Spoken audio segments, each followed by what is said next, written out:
Welcome to Build. I'm Laura Haywood. In the early 1800s, upon Alexander Hamilton's death, his wife, Elizabeth Schuyler Hamilton, put herself back in the narrative. She spent the remaining 5 decades dedicated to preserving her husband's legacy and created one for herself, the first public orphanage in New York City. That orphanage still exists. It's called Graham Windham, and through the Eliza Project, cast members from the musical have become deeply involved in its mission. Today, I'm so pleased to welcome Broadway's current Eliza, Lexi Lawson, original cast member and Eliza Project founder, Morgan Marcell, and Jess Dannhauser, president and executive director of Graham Windham. Before we do that, let's take a look at a clip from the Eliza Project.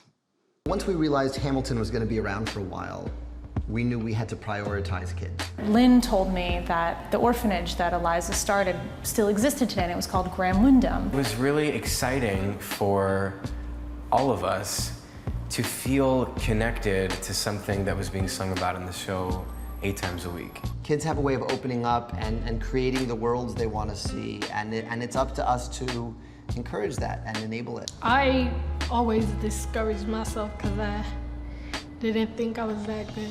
Yes. Okay, mama, I miss you. I just want to kiss you. I know when I was home, all I did was curse and diss you. But now You never know who the next storyteller is. Maybe one day you guys will see my name somewhere. Paloma Hernandez.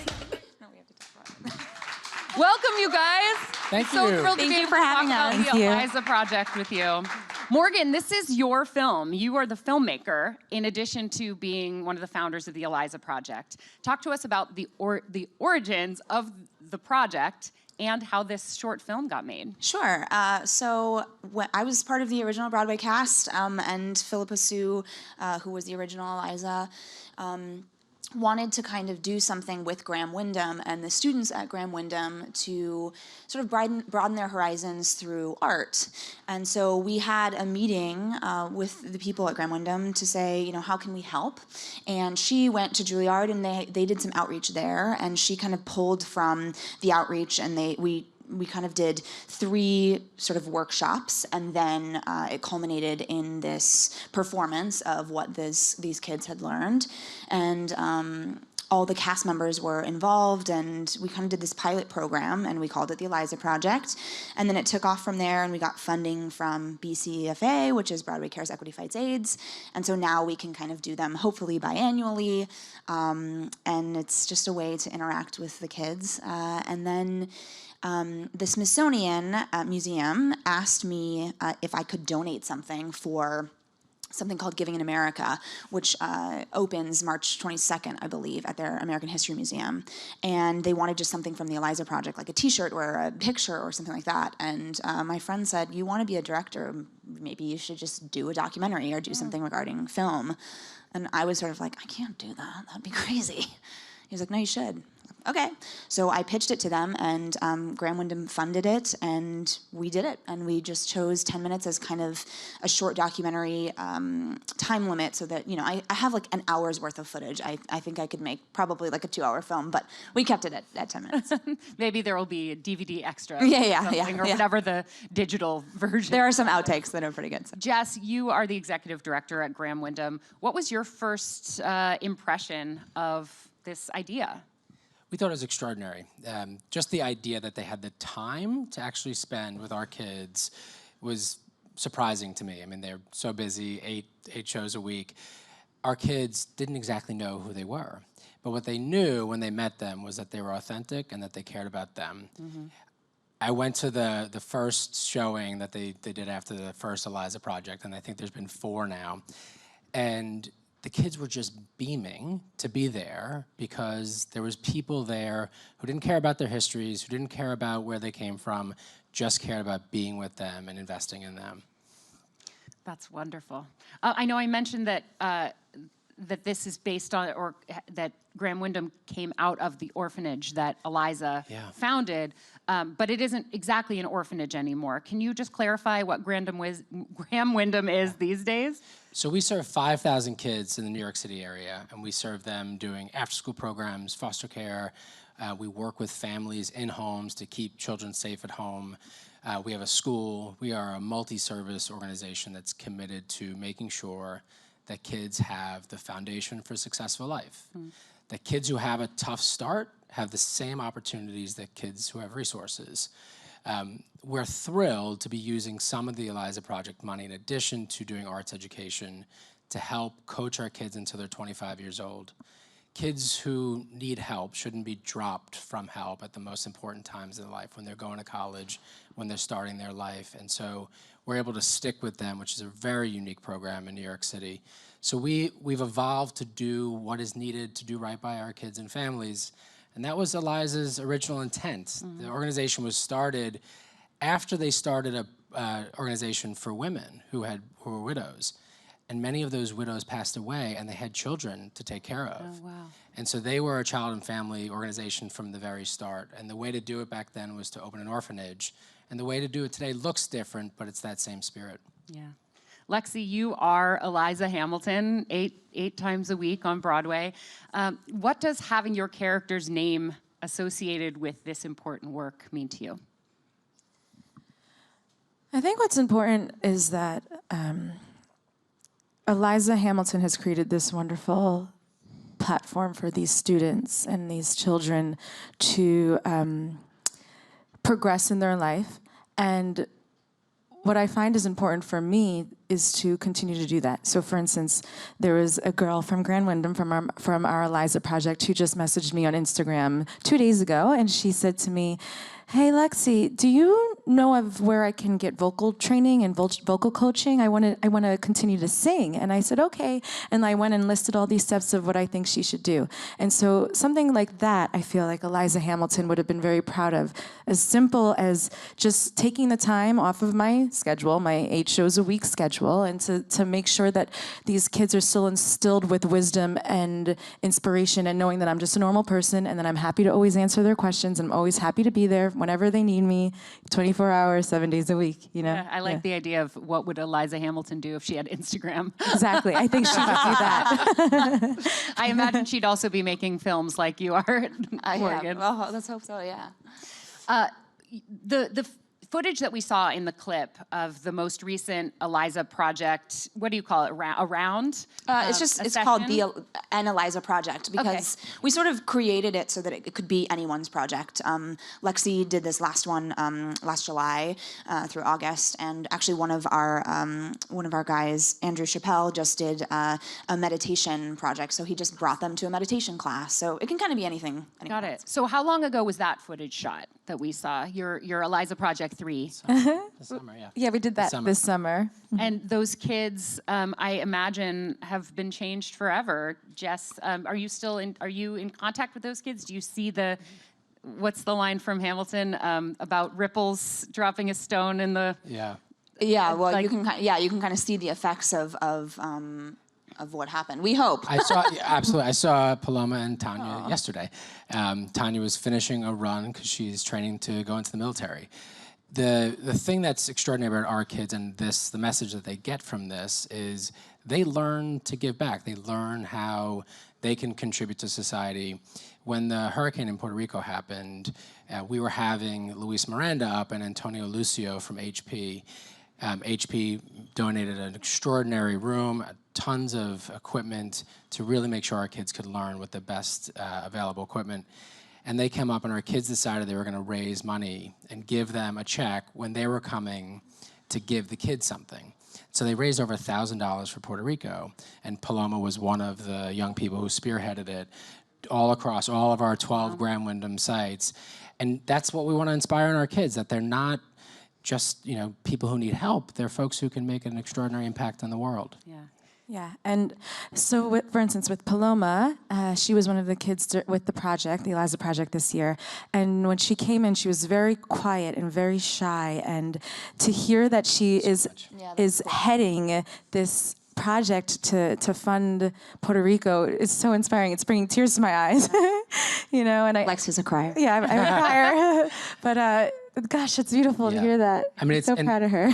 All of our kids, when you invest in them, when we do right by them, they shine, they step up. I think, a lot of programs are worried with kids who struggle emotionally, you don't want to put them in a place where they can fail. And what we found about the Eliza Project, there was some trepidation in the beginning. Is there going to be any issues with any of the kids or any of the cast? Every single time we work with our kids in a way that's just about them and just invests in them, they rise to the occasion. And to watch our kids rise to the occasion of being around these Broadway stars has been really extraordinary for us. I bet. I think I'm now submitting this film to film festivals, and it's my first time doing it. It was my directorial debut, so I'm sort of new, right? But it's kind of like applying to college. You have to write these cover letters and explain what it is and the mission statement of the documentary and all this stuff. And I ended up writing a lot that, I think in my life I've been so afraid of failure as an artist that I have hesitated starting anything, like whether it's a dance class or whatever. I just wanted to be good already somehow, and I just needed the opportunity with this, someone to say, yeah, you could do that. Yeah, you could do the documentary. Graham Windham saying, yeah, sure, and my friends saying, yeah, you should do the documentary. And that's sort of in the spirit of the Eliza Project period, is to say to these kids, yeah, you can do whatever you want. You want to write a rap, you want to throw paint on the wall, great, let's just do it all. And I think with that opportunity, they fly. Yeah. I know that in the film, the kids are wearing shirts and hats that say "Trust Your Journey."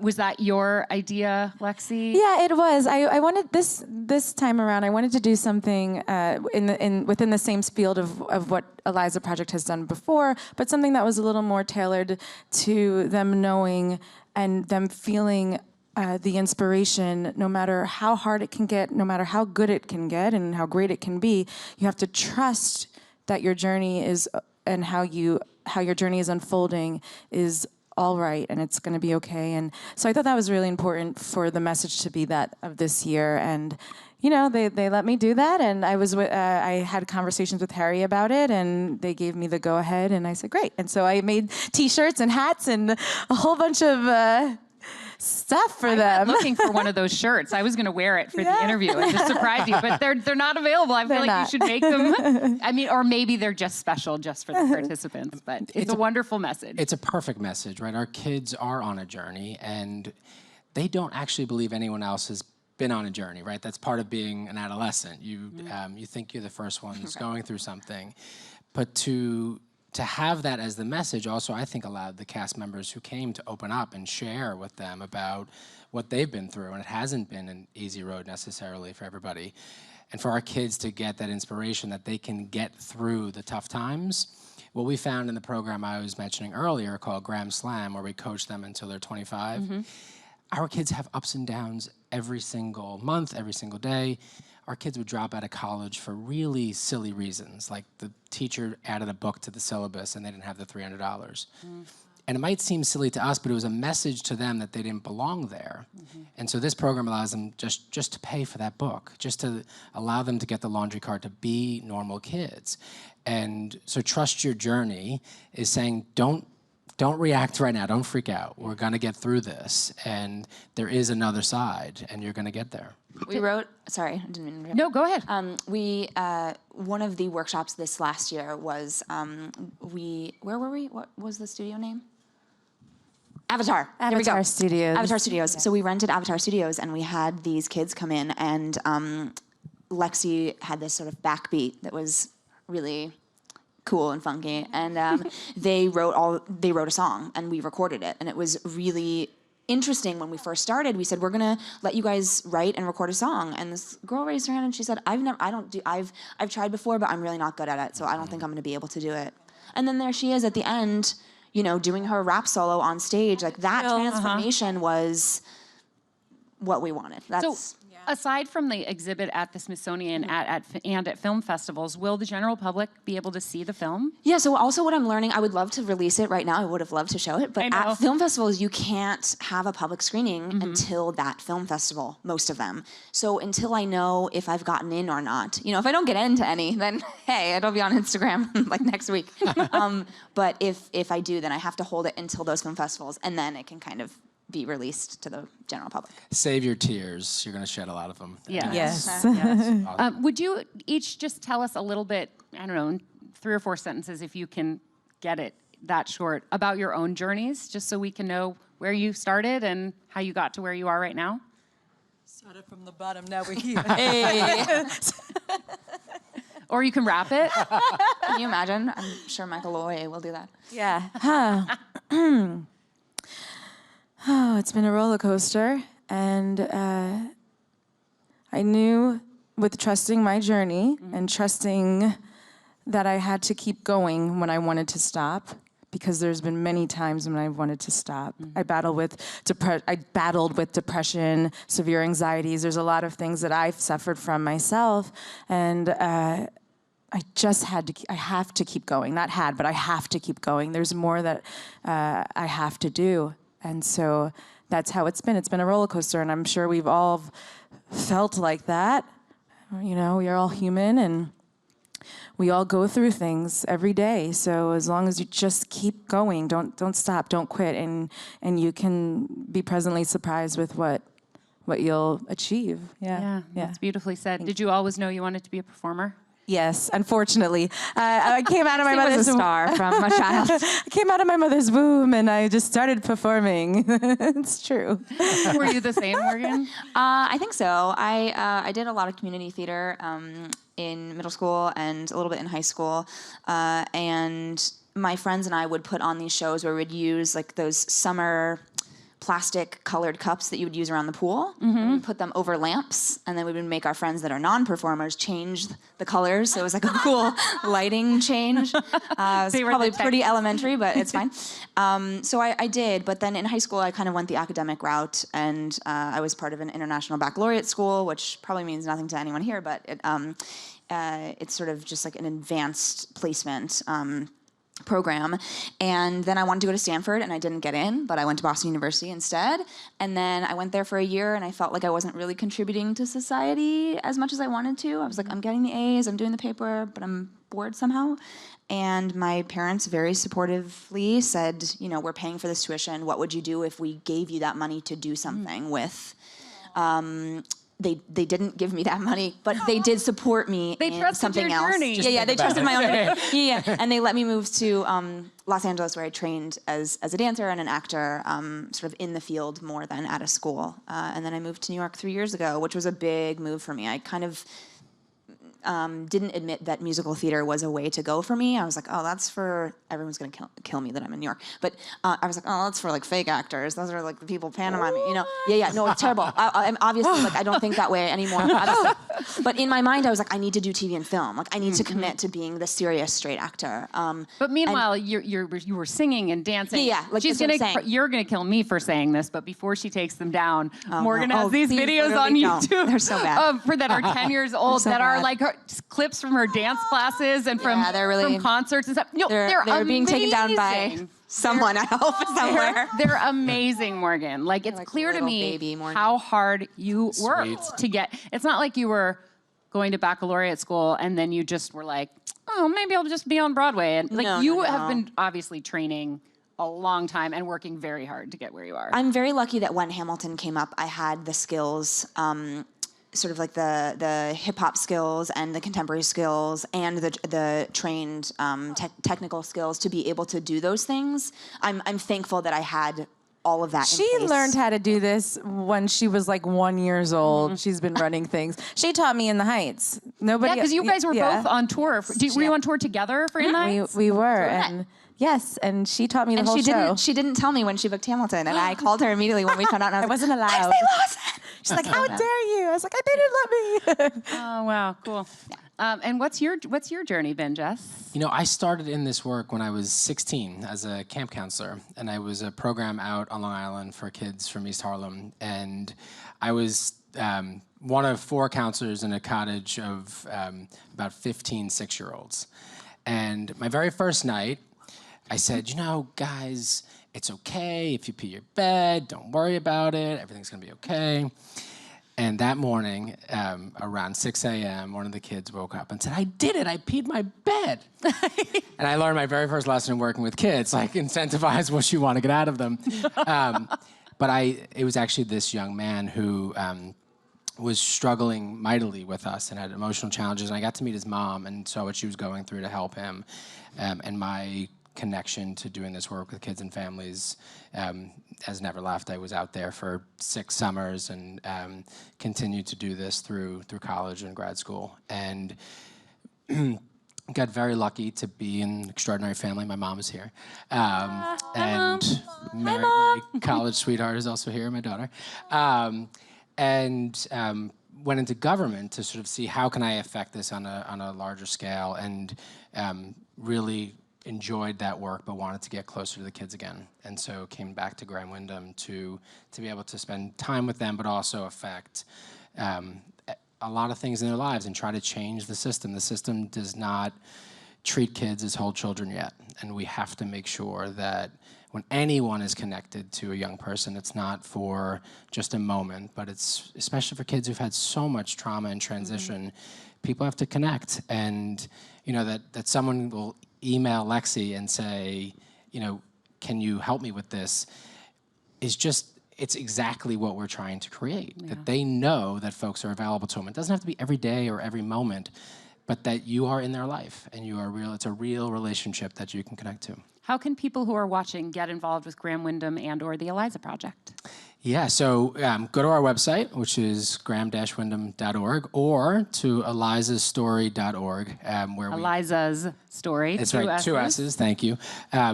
We need volunteers. We need folks who can give and support our programs. We need folks who have great advice or relationships that they can connect us to. We're only as good as the number of people who come to help. There's a lot of kids in this city and surrounding area that need our support.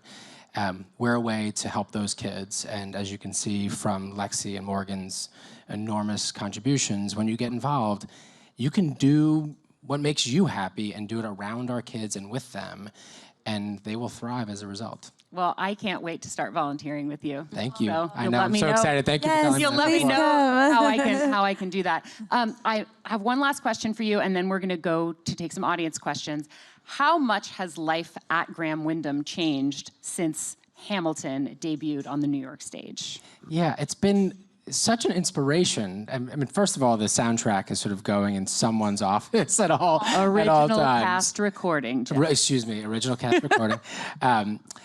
And we all feel more deeply connected to Eliza. And you know, I joked when it first happened that you know, we've been trying to tell Eliza's story for a long time. We finally hired Lin-Manuel Miranda to do it, and it finally worked. But you cannot tell the story in the way that the musical tells the story and the way Lexi does every night, and to get the sense of who she was deeply as a person.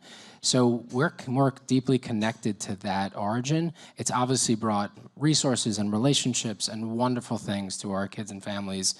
And we hope that it continues to be able to tell that story so more and more people can get connected, because we need that help. Yeah, and again, it brings tears in my eyes because, you know, at the end of the show, Eliza says, you know, can I show you what I'm proudest of? And she goes on to say, I established the first private orphanage in New York City. I helped raise hundreds of children. I get to see them growing up. That was what was most important to her, is to aid in helping and seeing them grow up to be amazing human beings. And that's what we want at Graham Windham, is we want them to all know that they can achieve anything that they want to do in life, and that they have the resources to do it. And so I think that's really important. She sees Alexander in all of them because, of course, he was also an orphan. Right. That's right. Let's take a couple of questions.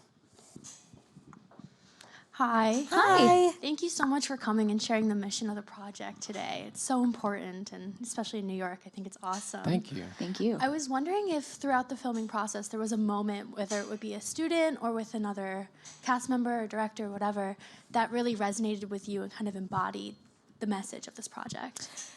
You know, gosh, I was with them throughout the whole process, and so to be honest, it was all of them.